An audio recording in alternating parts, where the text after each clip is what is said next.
Hello, my name is Corey Pritchard, and I am the head financial engineer and lead consultant here with True Alternatives LLC. Just want to give you a quick bio, not going to take very long, but just to give you a little bit of background about who I am and why you should take a few minutes to listen to me. So just quickly, maybe back in 2012, as far back as 2012, then I started to get the understanding of the importance of truth and how truth really seems like it's been removed from social media, removed from the news media, removed from the school systems, removed really from everywhere. And the reality was, I realized that there were a number of things I was building my life on that were not true. They were not beneficial to me.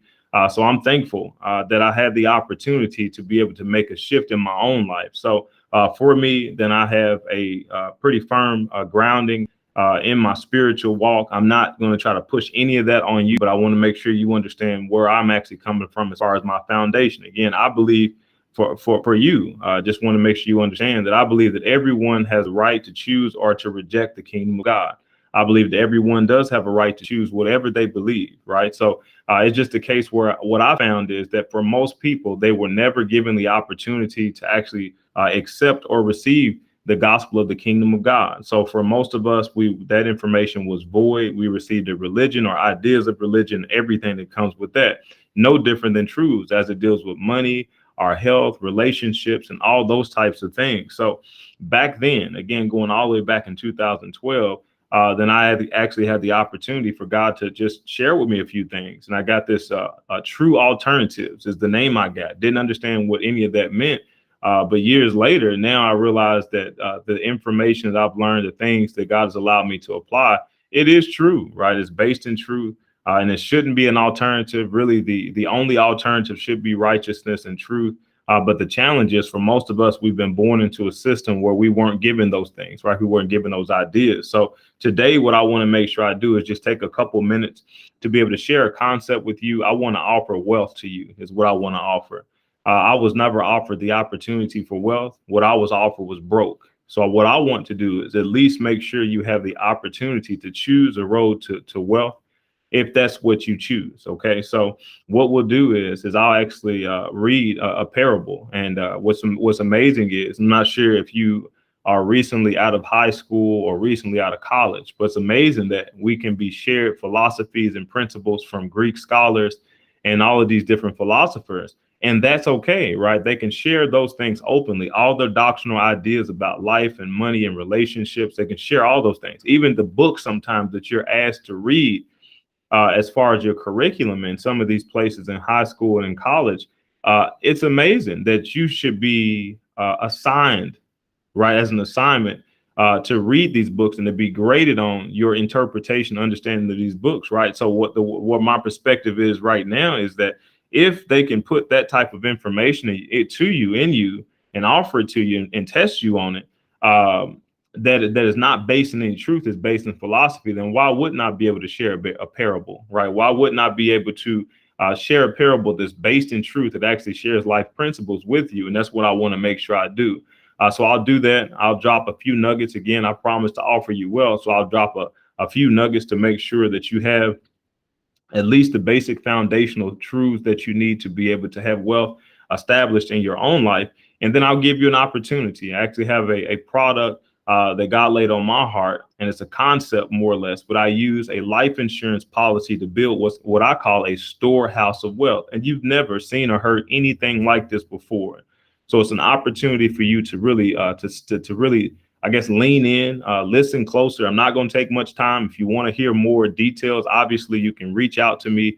You can go to the website. I got tons of videos, all those types of things. But again, I just want to have enough for you to be able to decide if you want more information now, or if maybe you want more information later, at least you know where to find it. Okay. So first, what I'll do is, and again, this is just a case where when I'm dealing with truths, the way I've decided to build my life is on the foundation of truths that rely solely in the Bible, which is crazy. So I'm not sure what views that you may or may not have about the Bible and the way you choose to live your life.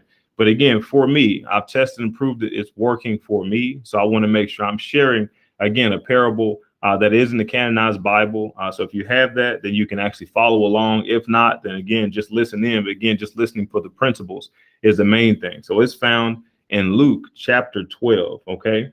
So again, with the parables, the thing that's very interesting is, and again, this is again a person's idea of wherever they're coming from. There was a man named Jesus Christ. He was a full melanin man, meaning that he was actually a dark-skinned man. Okay, so anybody that tries to tell you anything other than that, then that's just not the truth.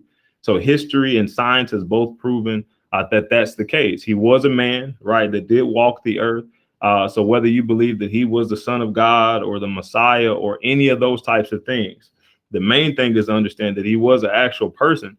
And the history has actually proven, there's tons of documentation from people that followed him and people that did not follow him that showed that he actually was a real man. So with that being the case, then this Bible, which is amazing, has stories about him. And he never wrote any Bible stories. He never wrote anything, penned anything that I'm aware of, that we're aware of, that we have access to. Everything that we have is from other people who experienced his presence, right? Listened to him talk, saw what he did, and they just wrote a testimony about that. No different than someone showing up in court. Then you have people that show up and they actually will give a testimony. So these gentlemen are actually giving testimonies that they wrote down about the life and principles and those types of things about this man named Jesus Christ. Okay, so what that being said, what they call him is a rabbi or master, right? What they called him is a master or Lord, right? What they called him is Messiah. These are terms that they actually called him. They called him the Christ, the anointed, right? So these are terms that they gave to him. And there were other people that saw him as a teacher from God or a prophet, right? So depending on the perspective that the person had, then they would view him in different ways. But the reality is that no matter what, then he had sound principles that he's giving that completely outstanding. They caught the people off guard. They were astounded by these things. And again, what I'm saying is, if this man really had something that no one else had, then why wouldn't I want to hear what he had to say, right? So if I'm willing to follow Buddha, right, I'm not. But if someone is willing to do that, follow Allah or follow Plato or Socrates or any of these other people, then why wouldn't I want to make sure that I'm taking heed to the words of a man who is far higher, right, in the eyes of other people, far higher than any of these gentlemen. So with that being said, then you can go to I believe it's the first verse, more or less, in chapter number 12 of Luke. So the book of Luke, chapter 12, and you can begin in verse number 1. It says, in the meantime, when there were gathered, let's see, do I want to start there? I apologize. I want to make sure I'm starting in the right place. Let's not start at verse number 1. Obviously, you can, but let's take it down all the way to verse number 16. Okay, so again, Luke, verse number 16. And it says, the ground of a certain rich man brought forth plentifully. And he thought within himself, saying, what shall I do? Because I have no room where to bestow my fruits. And he said, this will I do. I will pull down my barns and build greater, and there will I bestow all my fruits and my goods. And I will say to my soul, soul, thou hast much goods laid up for many years. Take thine ease, eat, drink, and be merry. But God said unto him, thou fool, this night thy soul shall be required of thee. Then whose shall those things be which thou hast provided? So is he that layeth up treasure for himself and is not rich toward God, right? So again, the parable has a number of very sound and powerful principles. So I encourage you to go back through and read that and take a look at that yourself and get whatever it is that you're supposed to get out of it. But for me, when I read that scripture, then the thing was, I thought, my goodness, this is a very good comparison to what we look at as retirement today, right? So for me, going back to college, trying to figure out things, trying to figure out how things work, how life works. then the main thing is that the doctrine that I was fed was I worked 40 years, right? Mostly in a career or a job that I'm not happy with just to get money, that I make sure that I have a good credit score. So I qualify to be able to buy a house and buy a car. Then I get stressed out about those things, right? And as long as I can continue to take vacations and enjoy myself, then this is what my life is all about. I do that for about 40 years, right? And then when I get to a point where all my life is pretty much spent, then I get the opportunity to qualify for what they call for retirement, right? At 65 or 70 years old. Now my body's all broken up. I don't have really anything left. And then what I want to do is retire into nothing, right? To sit on the couch, to plant my garden, right?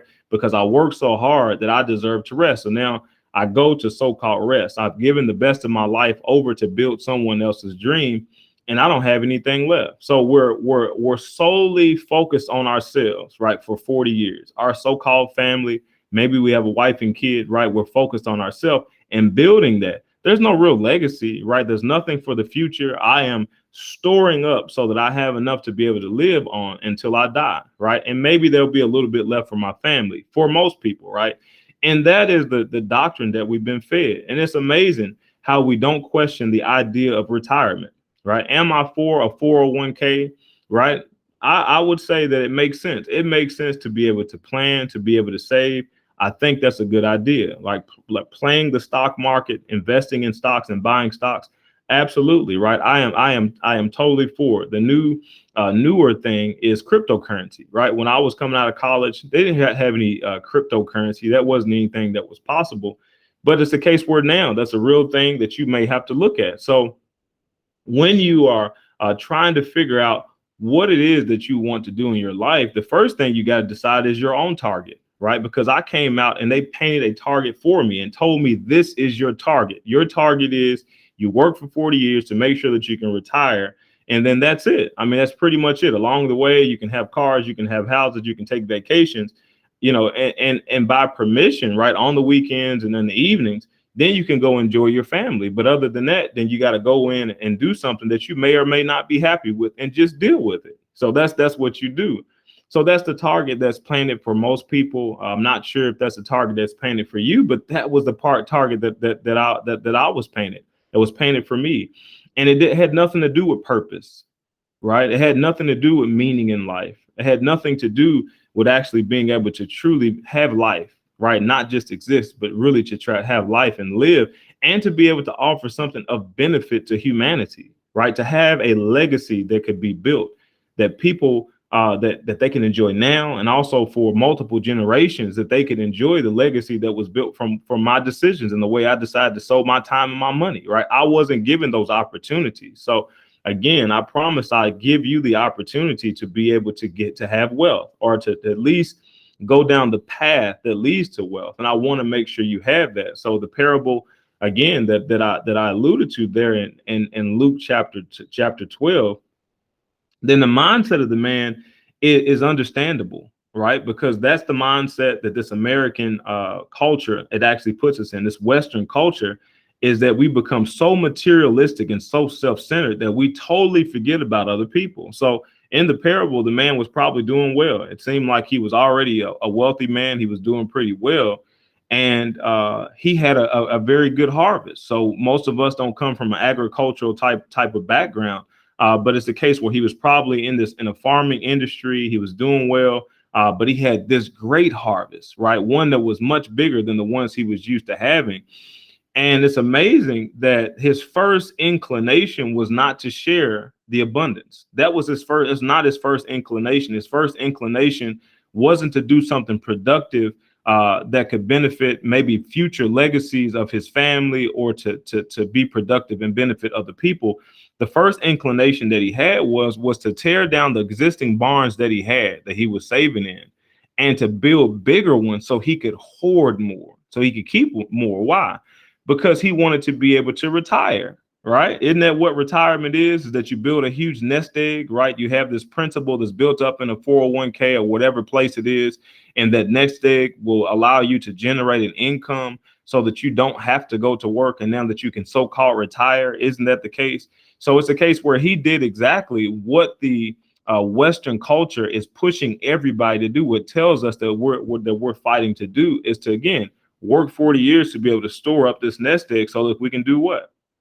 We can retire, right? So he's feeling good, having a conversation with his soul, right? Tells his soul that you can have a life of ease, you can eat and be merry, right? Isn't that what people are thinking about? This carrot that we're chasing for retirement is that we want that type of lifestyle. But it's amazing to see, again, God coming in. And I'm not sure where your God concept is, right? For some people, they may believe that they're atheists. They say that God does not exist. Okay. I personally don't believe that anybody actually believed that God does not exist. There's some lie detector tests that were done for a number of fleet of truckers by a company, and no one could pass this question. Every time a person said that they didn't believe in God, and then they actually tried to pass the lie detector test, they failed every single time. So I personally, based on that and a number of other things, don't believe that there's any person that really doesn't believe that there's a God. Now, that person may not want to have a connection with God. They may not want to be under the authority of a God figure. They may have those types of things, but really, ultimately, subconsciously, right? They really do know that there is a God, right? You just choose not to actually participate in that. So that's just one idea. Another idea is what they call agnostic, which is the case where you say that I believe there's a God, but he minds his business, I mind my business, right? So you could be under that, right? Or it could be a person, again, that is not agnostic. You're really seeking a relationship with God, want God, but you just come through these various different avenues, which is religion. And they all have their preset doctrines that really don't allow us to have a full, intimate relationship with God the way that he wants us to have. So whatever your experience is, the reality is that at least for most of the world, we have a consensus that there is a higher power, that there is a creator that put all of these things in place and orchestrated everything. So in this parable, again, written by Jesus Christ, then that God comes in and he says to this man, you fool, right? Isn't that a scary thing to think about, that the creator of all coming to you when you're excited? You think that you've done something very, very good, right? And he says, fool, you godless man. He says that your soul is required of thee today, right? Isn't that a scary thing to think about, right? Could be in perfect health. His guy could be working out every single day, eating good, right? In perfect health. But in an instant, his life could be over, and his spirit and his soul could actually leave his body, and it's over, right? At that moment. And it's a scary thing to think about. So when we look at this, then the challenge is that a lot of people want to say that money is evil. And biblically, it doesn't say that. It says the love of money, right? The love of money, the infatuation, the lust of money is what is evil, right? But money itself is a neutral thing and a tool that can be used by anybody for anything. So it's not the fact that he's stored up. That's not the problem. What he says in the parable is that you were not rich toward God, right? Isn't that the thing that we're constantly being told to do, right? You focus on you, yours, and mine, and there's no focus on the concerns of on what's important to him. And the reality is, what's important to God is people, right? He's actually caring about people. So if we're not rich toward God, that means we're not rich towards people. And that's what happened to this man, where God comes in and says, your soul is required of thee today, because we're not rich toward people. So that is a major part of wealth. Okay, so when we're looking at social media, listening to the music that we listen to, everything that we see and hear as far as conversations and dealing with money and material things, is so constantly focused on having us become more and more materialistic and self-centered that it's totally unnatural, right? It's totally unnatural. But the reality is that there are laws that are in place, both spiritual and natural, and these laws are put in place for our benefit. They actually help us out. So naturally, wealth really has little to do with us, right? Wealth has everything to do with being a steward, right? Taking responsibility of resources and making sure they're productive and grow, making sure that they are, again, that they're efficiently working to do what they're supposed to do, making sure resources can not just benefit you, but they can benefit other people, right? So this is a natural concept or mindset of wealth that we don't think about. So is it okay to have money? Absolutely. Is it okay to have assets? Absolutely. But the question that you should ask yourself is that if you are making this your pursuit, then why? Right? Is it to show other people that you have a lot of stuff? Is it so that you can have this life of ease and not worry about other people? What is your reason for wanting wealth? Right? For most people that we've been taught to skip wealth, right? It's as if we don't want wealth. Wealth is not taught to be sexy or attractive, that we want rich, right? And then we have this lying expectation of what rich is, right? So if we don't, again, have a healthy understanding about what these things are, then again, someone else has painted a target and we're aiming for the target. And the sad thing is we may actually hit it, right? If you actually hit the target, then it's a case where you can look at the people who are hitting these so-called targets. And if you really look at their lives, right, not all, right, but look at many of these people's lives that we're shooting at, then these people have presented themselves to be rich and so-called famous. But the reality is many of these people are broke, right? So yes, you may have $1 million income, right? Yes, you may have $100 million income. But if you spend $200 million a year, right, that's going to be a problem. It's going to lead to broke, right? So if you make $100 million, spend $100 million, right? Make $100 million, spend more than $100 million because you can do that by taking loans, then that's gonna manifest broke, right? For you, for me, for anybody, right? Doesn't matter who it is. So if you have an income of $2,000 or $3,000 per month, but you're spending $2,000 or $3,000 per month, you're broke, right? That's just the reality of it. There's no room for wealth. There's no room for any of that. So what I like to do is just transition again from that story. And it's not to be a doom and gloom, right? I know that may have been the thing that you've been taught, right? Go ahead and save. Saving is important. Have a 401k, have places that you're storing money. But again, decide on where your target is. What is the reason that you want wealth? What will you do with it when you have it, right? And what I'm suggesting is that money is the number one way to actually condition or recondition a person's heart, right? And this is something that is sound, it is reliable, again, is built in truth. So if it is a case where you desire for your heart to be more supple and to be a better heart, right? And if God, obviously God wants that for you, but if God is going to help you engage in a process to get your heart to be in a position where he can actually use you, then I believe money is probably the most powerful tool that can be used to be able to recondition our hearts, right? It's amazing to be able to understand that. So in dealing with wealth, then these are just some really simple concepts, right? And I can give you the biblical references for these if you would like to, or the place where I actually found these in truth. But it's a case where you have to decide for yourself what you want to do with this information, or if you actually believe it or not believe it. These are your decisions. Why? Because you don't have to, right? It's your will to accept or reject anything. No different than your parents and grandparents telling you whatever they're telling you, right? They could be sincere, right?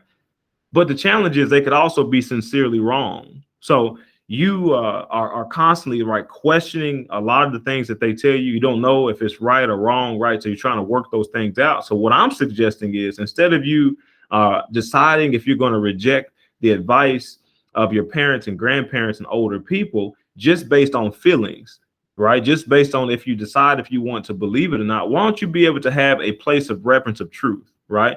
Getting into places that you can have a reference of truth, being able to go and study for yourself, right? Knowing where to find sound information so that you can test that information for yourself. Why? Because truth should be tested by truth, not sincerity, right? Not by belief.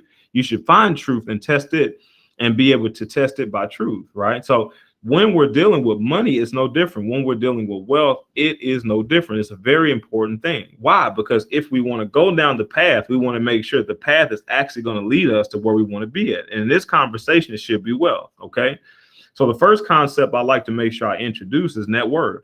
Most people don't talk about net worth, don't know how to calculate net worth, don't have a target fixed of net worth, any of those types of things. So what I'd like for you to do is make a note, make time to actually go out and figure out how to calculate your net worth, right? You can practice on your parents and your grandparents and friends, right? You can actually figure out the net worth of individuals around you if you haven't accumulated a lot. But begin to figure out how net worth is calculated. This is profound. Why? Because when you're deciding if you want to take a loan for a car, if you're deciding if you want to use credit cards to be able to purchase the things that diminish in value, clothes and shoes and food. When you're trying to make that decision, then you'll realize that all of those things are sending you into negative net worth, right? Not positive net worth. So then you say, wow, if I'm not really trying to get into this negative net worth, and it feels good to have trinkets, right? It feels good to have cars and things that people go ooh and ah about, right? But the reality is those things are not, they're not increasing in value. They're not appreciating, they're depreciating. So it's a case where you say for yourself, okay, so I don't want to be in negative net worth. And what you'll find is that most of the people that are around us are in negative net worth. I myself, at the time of this recording, I'm still in negative net worth, sadly. So I'm working myself in the process of getting out of net worth and negative net worth. Isn't that crazy to think about? So it's a case where when you figure that out, then you say, okay, well, I don't have to go into negative net worth. So what creates a positive net worth, right? What is it that's most important about a positive net worth, and what are the benefits of it? So when you're dealing with that, you realize that assets become the most important thing. And no one determines how many assets that you can have. There's no limit to the amount of assets that you can have. There's no limit to the type of assets that you can have. All right. Right. So what you want to do is, again, study on your own. You don't have to take my word for it, but go out. You can just do a Google search, figure out how to calculate net worth, and then start to put things in there to actually calculate your own net worth. Okay. Figure that out for yourself and determine, do you like what you've seen on paper? Do you like your net worth? Right? If not, then what are you going to do to change it? Because it's based on your habits and what you do with money. If you can sit down with somebody that's willing to sit down with you. You can ask to help them calculate their net worth, right? And ask them, are they happy with that? Okay. So with that being said, that should be the target that you should be able to aim at, is being able to say, what can I do to be able to make sure that my net worth is not only positive, but is growing for the rest of my life, right? That's what I would like to have. That's for me, right? So you decide for yourself if that's something that you would like to have. And another part of that is, it would be nice to be able to focus on assets that actually produce what's called a cash flow, right? So, and I think this is a troubling thing for many people that are just determining if they want a wealthy lifestyle, is because we're not painting the picture of wealth being attractive. So if you have assets that you own that actually have the ability to produce a cash flow, now you have your cash flow that's actually increased, which is money that should be circulating into your business. Then it's a case where now that should become a lot more fun, right? It's not all that fun to have assets that you can't really do much with. Okay, they're increasing in value, but you can't really do anything much with. But what about having assets that actually create a cash flow? Right. So that's another thing I encourage you to do. So you can go out and you can research different assets that actually have the ability to produce a cash flow. Why? Because now you have your target, which is building net worth. Okay. Now you say, okay, with that, I just don't want to have assets that are sitting and appreciating. I want assets that are appreciating and also have the ability to be able to create a cash flow. Right. Doesn't that make sense? But again, these are the decisions that you make. So in college, right, if we have the correct target, then it's a case where you can begin building wealth in college, right? Even in high school. Isn't that a powerful thing? So that when you get out and when you're ready, where everybody else has a target where they're aiming towards negative net worth and broke, which they don't realize, but that's what we're doing, building a lifestyle of negative net worth and building a lifestyle where we're BROKE, right? Broke, where you can say, okay, with the same money that they have, with the same time that they've been given, I'm going to choose to take a direction of wealth opposed to a direction of broke, right? I'm going to choose to take a direction of positive net worth opposed to a direction of negative net worth. And that's a decision that you have to make. Okay. So the next thing is that a budget is the next thing. All right. I mean, it's vital. It's no different than having I guess what they would consider to be a diet, right? So if it is a person, you yourself or someone else has ever dealt with any weight issues or just wanted to become more physically fit, then one of the most important things we want to make sure we do is we determine what's going in our mouth, right? And if we can't be disciplined about what happens as far as that goes, it's going to be very difficult for us to be able to have any true change as far as our physical health.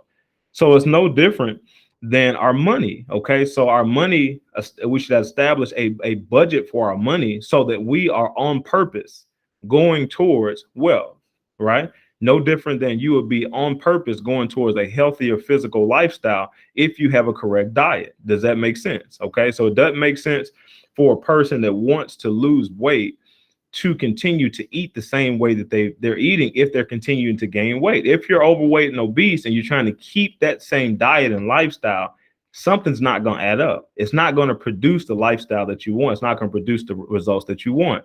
So in order for us to have something different, then we're going to have to change our ideas, change our lifestyle in order to get to a different goal, right? There's some people that don't struggle with weight, right? They have a diet, they have a lifestyle that produces physical fitness, right? There's no accident, and no different that there are people who have a lifestyle that produces wealth, right?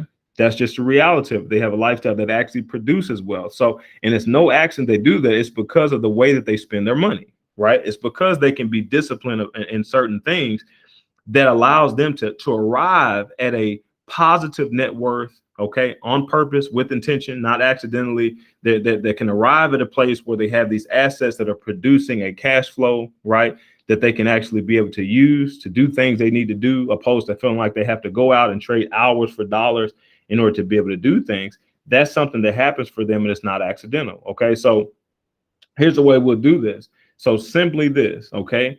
A paycheck or commission or gifts, anything that comes into your hand, at the point that it comes into your possession, then it's yours, right? So at that moment, then you are the person that decides what happens with those resources. Does that make sense? Now, if it's a case where, again, we're under a mindset where we have to consume everything, we're very materialistic, we have to spend it as soon as we get it, that's going to be a challenge for us to be able to build wealth. There's not going to be any resources available to be able to do anything that actually produces wealth. So the first thing we have to do is, before the money actually comes into our hand, knowing that we will have commissions, we will have paychecks, we will have gifts, knowing that we will have this money that will come into our hands, then instead of waiting until the money comes into our hand, what we want to do is make time, pause, make time, and actually decide where that money is going to go. Put it on paper and decide where the money is going to go before you actually get it. Very important. Okay. So two categories I'd like for you to consider first, and I call this the seed. Okay. SEED, the seed portion of it. Then that category, then what I would suggest for you to decide for yourself is that will you be rich towards God, right?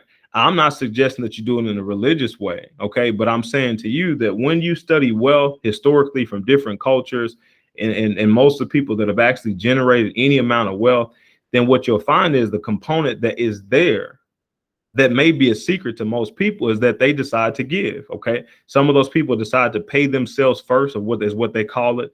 So they actually take a percentage and actually put that money aside first. And then secondly, they decide that they're going to give away, right? To give to organizations, to give to people of need. Then they decide to do that. I per se don't like that, because I believe that God should get the first portion, right? He should get the priority. I want to give him my choice or my best. Why? Because I want the blessing on the rest of it. So I'm suggesting that you do that first. You decide what portion of that is on your heart to be able to set aside for the good and betterment of other people. That's what you do, right? It could be 5%, 2%, 3%, 1%, 10%, 20%, 50%, 90%, right? You determine what it is that you want to set aside to be able to help other people, right? To pour into other people, support the needs of other people. And then once you've determined that percentage, then the next percentage you want to be able to determine is what you're going to save, right? This is the powerful thing. It doesn't make sense for you to think, or I to think, that I'm going to accidentally save money. It's not going to happen. It's never going to be there, right? And if I can save it just for a moment, then I'm going to spend it as soon as I can. So this is something I have to decide for myself, that I'm going to start putting a percentage of money away, specifically for the goal should be to be able to actively invest, right? You can passively invest it, right? You can passively invest, waiting to actively invest, but I'm suggesting that you put it aside, even if you don't know what to do with it, because it creates a habit, right? Remember, I said that money is the number one way to be able to recondition or condition our heart. So if we're getting into condition where we're thinking about other people first, that becomes a way of reconditioning ourselves, right? If we're becoming disciplined, I say, no, I'm not going to go out to eat first. No, I'm not going to buy these clothes first. No, I'm not going to take the vacation. That I'm going to save as a primary thing. Now I'm becoming more disciplined. Again, my heart is beginning to change, right? Does that make sense? Habits are beginning to change. So I'm setting that aside. Again, same thing. Could be 1%, 2%, 5%, 3%, 20%, 50%, right? You determine what the percentage is. But once you have those two categories that are put in place, here's the thing that may be challenging for some people that's never done a budget, right? So say per se, okay, you decide that you want to give 5% for whatever reason. Okay, you want to give 5%, and then you say you want to save maybe 15, 20%, whatever it is. I'll say 20%. Okay, so 5% you decide to set aside to help other people. 20% you decide that you want to be able to save, right? Again, you decide the percentages and proportions. That's 25%. So what that means is that you have 75% that you live on, right? So for some people that are used to living on 100% of their paycheck, then living on 75% of their paycheck immediately is going to be very challenging. You look at the numbers, you say, my goodness, right? I have $1,000 and I'm used to spending $1,000. And now I have $750 I'm gonna be able to spend. Like, how am I going to do this? So you're looking at the paper and like based on the money you spend, and you say, no, I can't do it.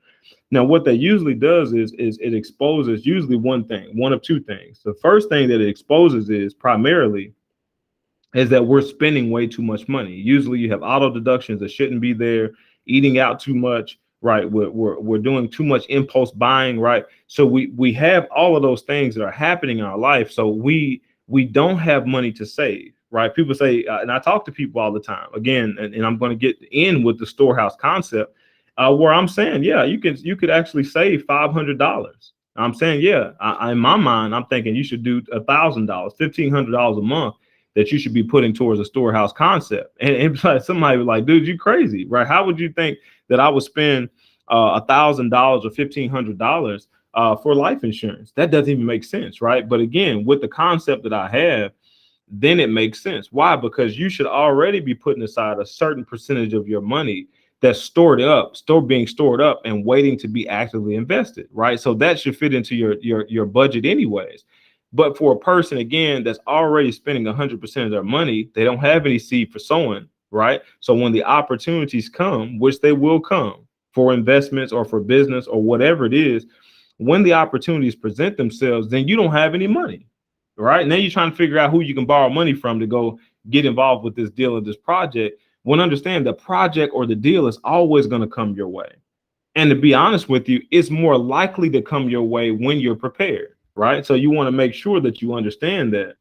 So eating all of your bread, spending all of your paycheck is not something that's going to lead to wealth. So I'm sorry if this is the first time you've heard it, it doesn't lead to wealth. OK, so then once you realize that maybe you're overspending, now you can say, OK, let's do some adjustments. Maybe I don't need that Starbucks. Maybe I don't need to take those trips. Maybe I don't need to go out and eat. Maybe I should start buying my groceries and cooking at home. Right. So you try to figure out how it is that you can bring your spending, you subdue it is the word. You bring the spending under control so that it aligns with your goal.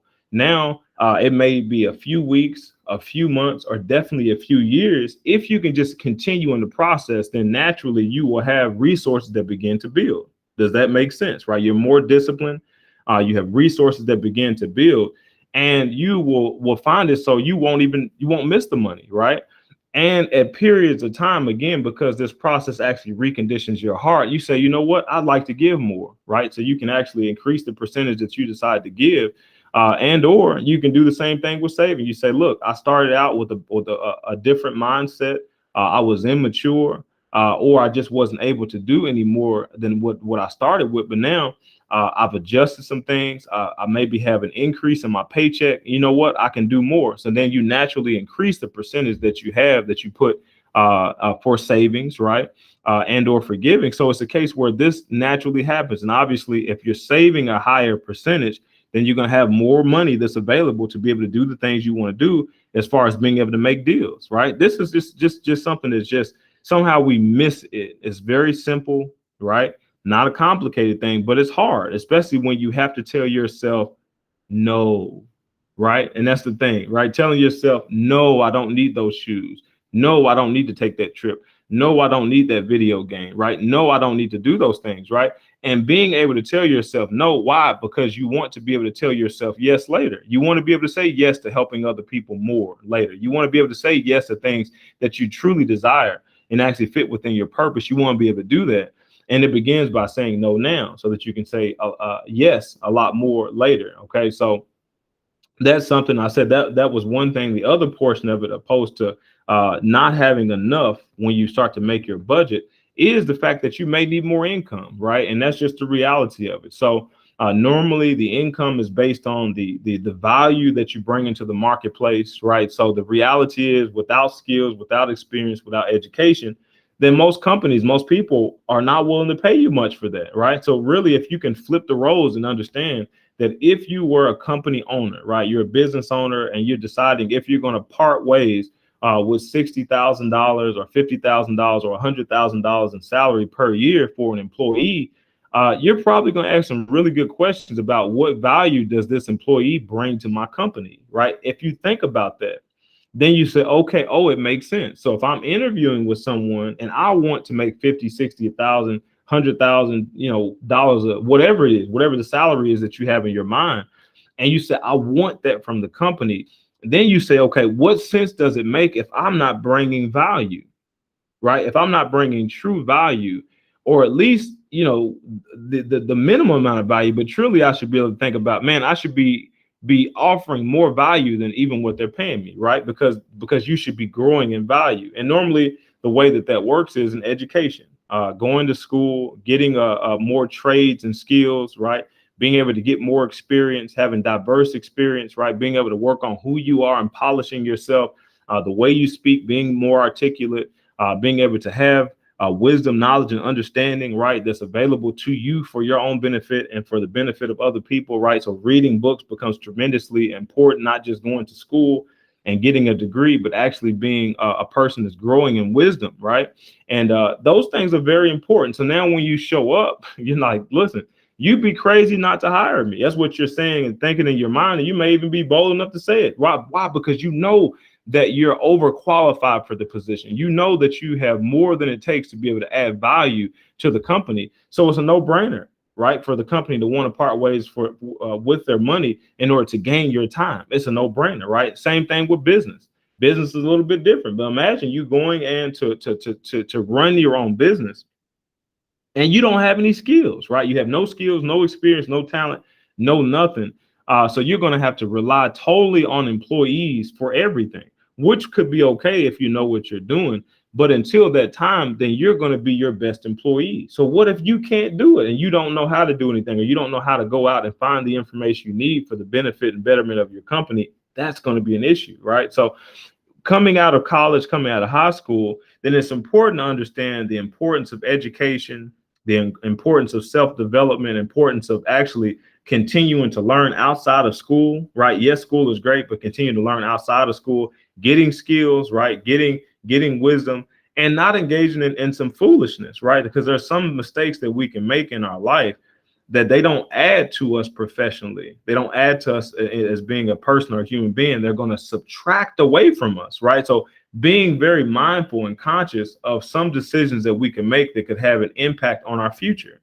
Very important, right? And saying, you know what? I know what my target is. I know where it is that I want to go at. So this lifestyle does not align with the target that I want, that I'm aiming at. It doesn't align with the destination that I want for my life. So I'm not going to be able to engage in it. Very important. Okay. But as again, importance of just intentionally increasing your own value, getting into a position where you're perceived as being more valuable is important. Why? Because we can have our income that can naturally begin to increase, right? So we can have more income, same time, right? Putting in 30, 40 hours a week. But for that same 30 to 40 hours a week that someone say at McDonald's, they may only be able to get paid maybe $10 to $15 an hour. I'm not sure what people at McDonald's get paid today, but the reality is you can have that same person that's trading, again, this 30 or 40 hours a week for $15 an hour or $10 an hour. Now, what if that same person could increase in value? Would a company be willing to pay them $50 an hour, right? Or $100 an hour? Absolutely. People do that all the time, with the same amount of time, but it's because they're perceived as being more valuable. Okay, so just very, very important stuff. Okay, so not going to go any more into that. If you are interested in hearing more about wealth concepts, I do have a number of videos on wealth literacy just to help break down some basic principles I believe are very important for understanding wealth. But I'll end by with this. This is the way I'll end. Okay, so here's a no-brainer thing that you should come to. Once you get into a place where you decide, you know what, wealth is for me, broke is not for me, wealth is for me. I want this wealthy lifestyle. I want to go down the road of wealth, and I want to make sure that I'm hitting that target, right? You say, I want to do that. You decide, okay, you sat down, you looked at what net worth is and how to calculate net worth. You said, man, this is not what I want. I don't like negative net worth, or I don't like the net worth number that I'm seeing. So I'm going to engage in a process to be able to increase my net worth, not by accident, but on purpose with intentionality, right? So you say, okay, Corey, I've sat down, I looked at how much I want to give. Okay, I put that number down, or I decided, Corey, that's not on my heart to do, right? I don't want to give anything to anybody. Great. You decided you don't want to do that. Whatever that number is, whether it's 0 or 20 or 40, whatever that percentage is, you say, Corey, I went down and I put that number down, I put that percentage down. And I also sat down and I looked at what I would like to be able to set aside as seed as far as being able to save. I decided that, Corey. I looked at it, and maybe you decided that you want to do 10 or 15%, right? You say, okay, I put that number down. And you looked at it and you said, man, here's the bread I have left. Okay, so whatever the percentage that's left, whether it be 80% or 75% or 60%, this is the bread. And you said, man, Corey, man, this was very tough, right? I had to cut down some stuff, right? But I'm willing to do it. I'm willing to call and cancel subscriptions. I'm willing to eat at home, right? I'm willing to make some better decisions. You know what? I'm looking at my budget and I think it'll work. Now, here's the thing that you should ask as a no-brainer question next. Where do I save?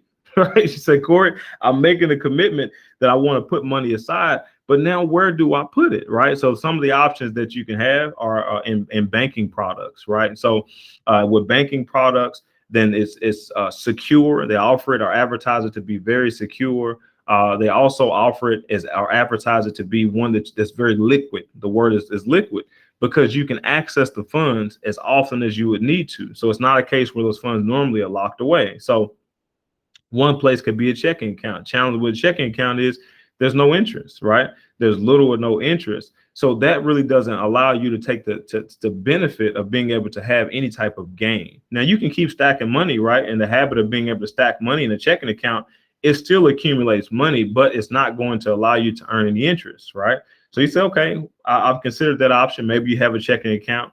Then the next option obviously is a savings account. Okay. In a savings account, possibly, you could get like a 0.5%, maybe 1%, somewhere out there. But when you start to really look at how long it takes for that money to double, okay, is another thing that I'd like for you to write down. Write down the rule of 72.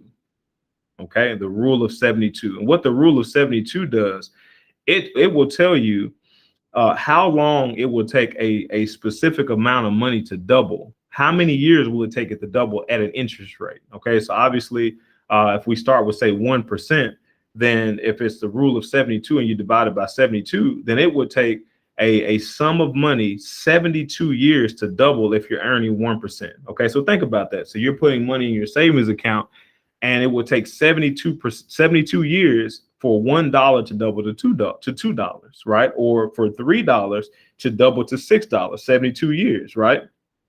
And you're saying, listen, my life is not long enough for me to wait 72 years for the money to double.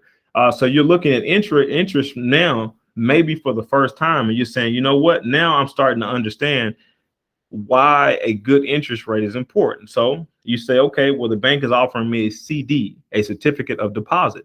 So maybe you're considering that. The challenge with a certificate of deposit is one thing that is good because it's secure and it's a stronger interest rate. So you may be able to get maybe 3%. I'm not sure what they're paying right now. You may be able to get like 3%. But in order to get that 3%, then you have to sign a contract with the bank that you're going to leave the money in the CD for a specific amount of years, okay, or a specific amount of time. It could be 12 months, 18 months, 36 months, right? Whatever the amount of time is. So now what do? You give up or forfeit your liquidity.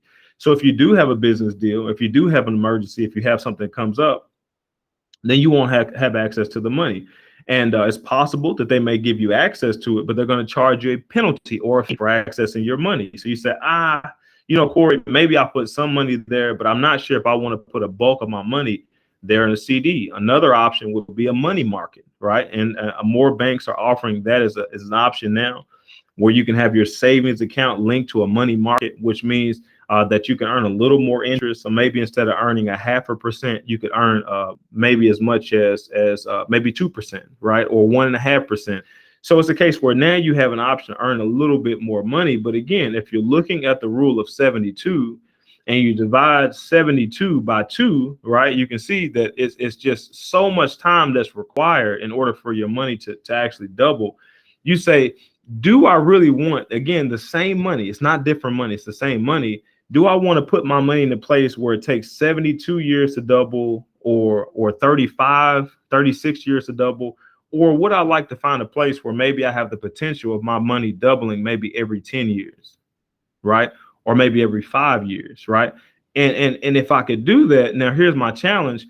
What am I risking, or what am I giving up? Okay, so that's what most people are dealing with. So when we're trying to figure out more aggressive ways to be able to earn interest, now we consider more risky options, those that have the potential of losing money, and people expect to lose money.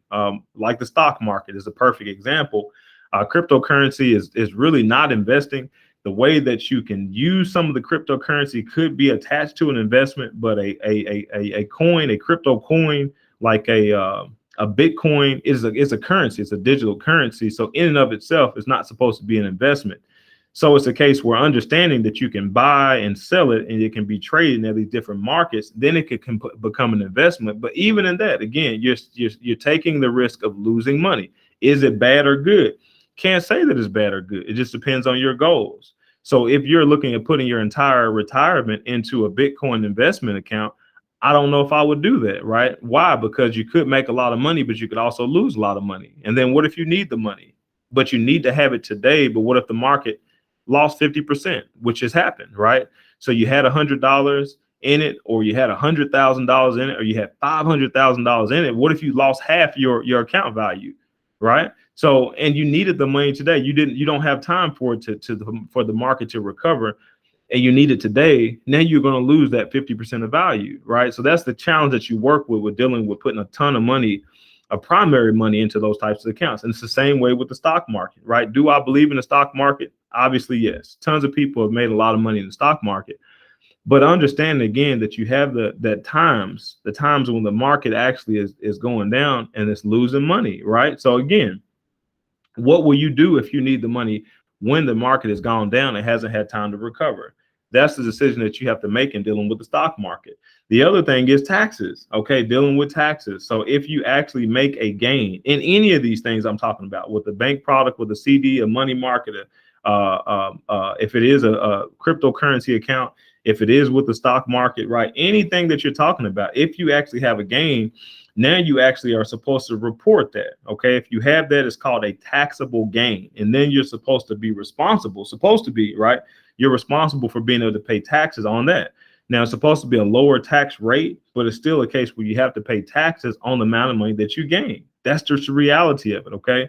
So when you're dealing with that, again, you're thinking about the risk of loss, also liquidity, okay? Because some of these accounts, if they're attached to accounts and maybe the funds are not as liquid as you would like them to be, they don't want you to access them because they're retirement accounts. They're supposed to be for a time when you actually retire, which meaning they're supposed to be after 60 years old. So there's a penalty that they actually charge you, or a fee for actually accessing any of that money before you turn 60, right? You have all those things to consider. So you say, man, where am I going to put my money at, right? So for me, the reason why I got so excited as I began to learn about this concept that I call my philosophy is the Storehouse of Wealth, is because I'm able to do the things that I want to do without compromise, if that makes sense. Okay, I'm not compromising any of the things that you may have to deal with any of these other products. So I'm able to save, right, which I believe is very important. I keep my liquidity, so if I need to actually access the money, I can actually access the money. I'm able to earn a strong interest rate depending on what type of way that I put this together, what product I put it in. I can earn a consistent, maybe 3 to 4% interest, higher than the banks are going to give me, right? I can get that interest on a consistent, guaranteed basis, or I can decide that I want to earn a little bit higher interest rate. Maybe I can get 7%, 10%, right? 15, 20, 30% interest, right? And those things are available, right? I like that. Also, I like the fact that the money as it's growing, I'm not taxed on it. I don't report taxes on what's going on inside this policy. Don't do it. I don't need to. It's legal. They put it together so I can do that legally. I can overfund it, and I don't report taxes on that, right? And the beauty is that if I need the money, then I can access it in a way that I don't have to pay taxes on my taxable gain, right? Again, it says taxable gain. But if I do it in the way that I'm supposed to, then I don't pay any taxes on that gain, right? So it's just a beautiful way to be able to consider, again, saving money. And the way that I look at this account, okay, more than anything else, I got to get this mindset. So again, transitional thought, as far as a transitional mindset change and transitioning into a wealth-minded person, then the reality is the first thing, again, is operating with the budget, right? And within operating with that budget is to be able to decide that seed is primary, right? That's what we're setting aside first. And primary first is seed, not bread. Seed is primary. I'm getting that idea. Once I decide the seed is primary, now I decide, okay, I want this seed to be protected. I don't want it to lose anything. And I want it to have the opportunity to be able to grow, right? As much as I possibly can grow it. So with that being said, there's another term that you want to make sure you write down if you're writing some notes, is passive investing. Okay, so for most of us, what we're taught is to give our money to someone else and let them go actively invest it. Okay, all that means is this, is that when you put your money into the bank, they're going to go and loan it to someone else, and they're going to get money off of your money, not going to pay you anything, right? Or 1%, right? So they may make however much percentage off of your money, but then they're going to pay you 1%. The same thing with the cryptocurrency. The same thing with the stock market, right? Is that they're looking to gain currency, right, from you, and in gaining that currency from you, they can actually take it and actually loan that money out. They actually loan out far more than they actually take in, but they still use that as a credit or a basis to be able to loan money out, or they're going to take it and actively invest it. Right? Go out and buy real estate, buy property, right? Buy it low, sell it high, whatever it is. So they're making tons of money on the money that's technically yours, right? So what you have to decide for yourself is, do you want to continue to take the lower interest, which you can take, 5%, 10%, whatever the amount of interest it is, you can take that. Or would you like to take the higher route, right? So that you can have money that's growing as far as a passive investment, waiting to be actively invested and then put back so that it can continue to grow passively. And that's the concept that we have in developing and designing a storehouse of wealth, because it is an active investment account. That's the goal of it. The purpose of it is to actively invest so that you know that you're looking for deals and projects, right? You know that you're looking to put this money into something where it's going to grow. So instead of waiting for 40 years, right, to hopefully be able to get them out enough money to be able to so-called retire, then what if you're saying, okay, well, what I want to do is I want to look for a project every 12 months, at least once a year, where I want my money to be able to double, right? And think about that, because in the rule of 72, it may take 72 years or 30 something years or even 10 or 12 years. But what if you, by becoming a good active investor, that you are making your money double every 12 months, right? What if you got really good and it quadrupled, right? Or it tripled, right? What if you had 5 times the amount, right? Because there are deals that are out there where you can do that. I mean, it's amazing to think about that. What if you had $100,000 that you had in your storehouse? Maybe it took you 5 or 10 years to store that up, and instead of looking at it as a retirement account, what if you looked at it as an active investment account? So now you take $100,000, and in one deal you make $100,000, right? So now you got your original $100,000 you put back into your account, and now you can live on the other $100,000, right? Or what if in the same scenario, instead of making $100,000, make $100,000? What if that $100,000 actually produced $500,000, right? So what if you got back was $500,000? So what you could do is take your $100,000, put it back into your account, right? And take the $400,000 and you can live on it. Does that make sense? So that's the concept that you want to think about. You think, wow, how long would it take me to retire into purpose with that mindset, right? It definitely wouldn't take me 40 years. You understand what I'm saying? Because it shouldn't take you $1 million or multiple millions of dollars earning, 5 and 6 or 10%, trying to generate an income off of that, which is what most people think about retirement. So they say, hey, in order for me to retire on say $50,000, okay, they say I want to make $50,000 a year, and if I can actually earn 5% interest annually, okay, if I can do that, then the person says I have to have $1 million. So I need to have $1 million nest egg in order for me to have a $50,000 a year income, right? Does that make sense? So that's the mindset that people have. But the question is that you should think about for yourself. So where most people with a passive investing mindset that do not actively invest and really don't know how to save correctly, then how many years will it take them to be able to accumulate $1 million? Right. And then for many Americans, do they have enough income that's able to support them to be able to save enough money, store it up, and still be able to live daily and pay expenses? And for a lot of people, they won't. Right. So they may not actually get to a $1 million nest egg. They may not get there. They may get to 500,000. Right. So then obviously that's going to lower the amount that they will have as an annual income. And then they're going to rely more on Social Security and maybe, again, pensions. Most people that of your age that I'm talking to for this is geared towards individuals that are of, again, a high school or college age, just coming not out of college or not long out of college. So for most of you won't even know what a pension is. They're probably not going to offer you any pensions. And all a pension is it's called an annuity. That's all it is. They don't want to call it that because it's a life insurance policy. It's a reverse life insurance policy is all it is. So what happens is they're going to accumulate enough money into the policy. And then the life insurance company says that based on the amount of money that you have in this life insurance policy, that we're going to pay you an income for the rest of your life. That's what the company set that up. And so the companies have been dealing with life insurance companies. We just don't know it. So we call it a pension, but it's all it is an annuity. So with all of that being said, then I threw a lot at you during this video. I may actually do another one just as a short video and then a precursor. If you want more information, I have a part 2 or something like that. But I wanted to make sure again that you have the opportunity to choose wealth if that's the path that you would like to have. I truly believe that you have enough in this video to start you well on your way to wealth if that's what you want, right? So it's one thing to have knowledge, right? That's just information. It's a whole nother thing to have applied knowledge, to actually take the knowledge that you're learning and actually go in the process of actually applying it. That's where wisdom comes. And then you will understand what you don't know, right? So you can ask questions, read books once you actually try to apply it. But a lot of people never actually try to apply it. They just do a lot of talking, right? And then it passes on. They'll find something else to talk about. But I'm sharing with you, this information is sound. So if you put it into play, not just now, but for the rest of your life, you'll never have to worry about money.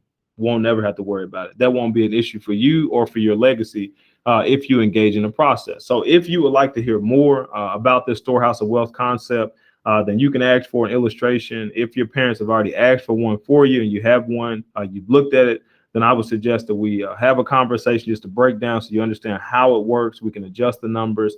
And again, maybe this is not the right time for you. Maybe it's a case where you decide that I want to do this, but I don't feel like this is a good time for me. That's fine. That doesn't mean you stop in your wealth literacy training, right? Make a goal to continue to advance in wealth literacy. I don't care what age you are, right? I believe that wealth literacy should begin as early as maybe 2 or 3 years old. As soon as kids can count and read, then we should be teaching them wealth principles, right? That's just my belief. So, and I don't believe it's never too late. I believe it's never too late to actually learn wealth principles and begin to operate in a better way. Okay, so that's just my belief. So if you would like to have more detailed information, again, this video is pretty detailed, but even more detailed information, you feel free to send an email to storehouseofwealth@gmail.com. Okay, you can do that. You can also send me a text message at 937 529-8710. You can send Storehouse, just the word Storehouse, to as a text message through there. I highly encourage that you go out to our website, to truefinancialengineering.com. I have tons of videos, tons of things that are there. Do some homework, do some research, and get out there. Do some research on your own. I'm not telling you to trust me. And I'm not saying this is the only way to generate wealth, right? So if you don't do a Storehouse, right, if you don't do that, fine. But at least be able to sit down and put down a budget, calculate your net worth, be able to set a target for yourself that you want to be able to aim at, to be able to get all those things, right? So if you decide to invest in whatever you decide to invest in, that's fine, right? But again, make it something that you decide. Make it a target that you're aiming for, and not one that you're letting someone else paint for you that you're trying to aim at. That's my main goal. So with all of that being said, my goal is to help you retire into purpose, right? And more specifically is to help you retire into God's unique purpose for you. So that's what I'm looking to do. So I look forward to those individuals who are able, I guess, are willing to allow me to help you to do that. If that's something that you're not interested in, and again, as soon as I maybe open up this Bible and start talking about God or scriptures, that totally turned you off, and for whatever reason, like, you just say that you just turned off by me and the way that I do things, that's fine, right? No big deal. It doesn't bother me in one bit. But do yourself a favor and do not allow yourself to continue doing the same things you're doing if it's not leading you to a better life. Your family deserves better. You deserve better. Your legacy and generations after you, they deserve better. So you determine what that's going to be, and you take steps to be able to go in that direction. Okay. So with that being said, have a great day. Again, thank you for your time, and I look forward to helping you retire into God's unique purpose.